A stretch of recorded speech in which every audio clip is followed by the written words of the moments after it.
Bonjour à toutes et bonjour à tous. Alors aujourd'hui une vidéo un petit peu particulière. Je ne suis pas en forêt comme vous le voyez, mais devant un lac.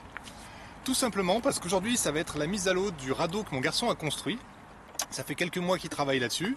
Je vais vous présenter un peu les différentes étapes de construction, toute sa réflexion, comment ça s'est passé. Et puis ensuite on va aller voir la première mise à l'eau de ce petit radeau.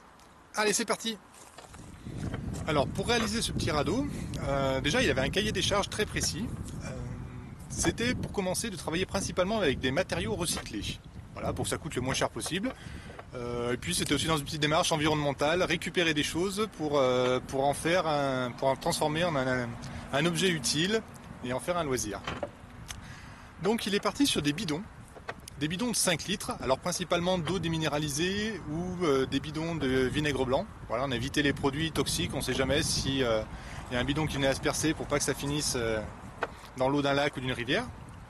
C'est à partir de cette base de bidon qu'il a conçu le schéma de son bateau, qu'il a fait tous les croquis, pour créer un bateau qui soit assez costaud pour porter 2 personnes, c'était son idée, avec leur matériel. La deuxième contrainte, eh bien tout simplement, c'est qu'on n'habite pas à côté d'un lac, donc il fallait que le bateau puisse rentrer dans le coffre de la voiture. Donc c'était une vraie contrainte technique. Du coup, après réflexion, il s'est dit qu'il allait construire 2 modules, voilà, 2 modules indépendants, qu'il pourrait assembler au dernier moment sur la plage avant de prendre le large. Les 2 principaux matériaux utilisés sont donc des bidons de 5 litres et des planches, tout simplement. Et puis quelques vis, bien sûr, pour l'assemblage et un peu de corde. Chaque module est assemblé comme une sorte de caisson qui comprend 3 compartiments pouvant contenir chacun 10 bidons. Alors il a d'abord construit un premier module qui allait servir un petit peu de prototype. Une fois le premier module complètement assemblé et terminé, l'idée c'était d'aller le tester sur l'eau, s'assurer de sa stabilité, de sa flottabilité.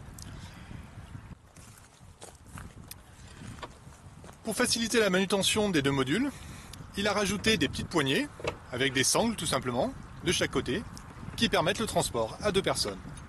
Afin de s'assurer que les bidons restent bien en place dans les compartiments, il a passé une petite corde, voilà, tout simplement, pour être sûr que ceci, ne serait-ce que lors de la manutention, ou si le bateau venait à chavirer, et bien que tous les bidons restent bien en place.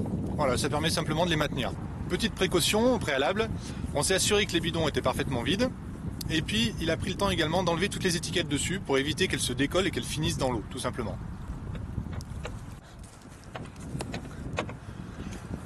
Petite touche finale, indispensable à tout bon navire qui se respecte, le nom du bateau, qu'il a pyrogravé sur la coque, tout simplement.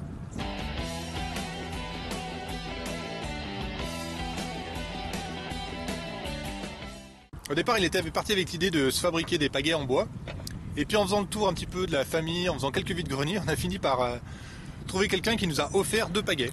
Donc ça c'est cool. Voilà, donc on a les 2 pagaies pour pouvoir avancer sur notre petit radeau.